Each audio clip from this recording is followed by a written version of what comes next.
Hello everyone, welcome to Hashtag Network. The previous video we look how to create a bar graph in Excel and how to create a line graph in Excel. In today's video I will show you how to create a pie chart or pie graph in Excel step by step. We will learn how to insert pie chart, customize it and modify it when the data change. So let's get started.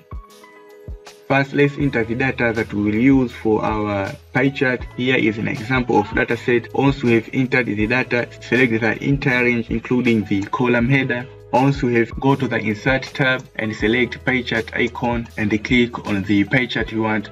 So for me, I will select the top one here, and Excel will generate pie chart based on our data. Now you have a basic pie chart, but let's make it look better with some customization. Click at the chart title and you can rename it, or you can modify the title of the chart.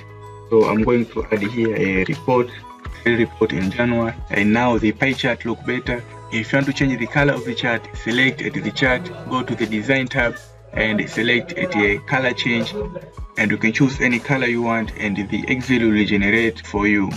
If you want to apply a chart style, click at the design tab, and at the chart style there is a different style of the chart, and you can choose whatever style for your chart and make your graph stand out. So now I'm going to show you the interesting things about the Excel graph. One of the best things about the Excel chart is that they update automatically when the data change. So let's try. I'm going to change the data at the smartwatch from 300 to 700 and click enter. As you can see, the percentage of smartwatch increase instantly, and that is how you create and customize a pie chart in Excel. You learn how to enter data in the graph, insert pie chart, customize the graph with color, title and label, and modify the pie chart when data change.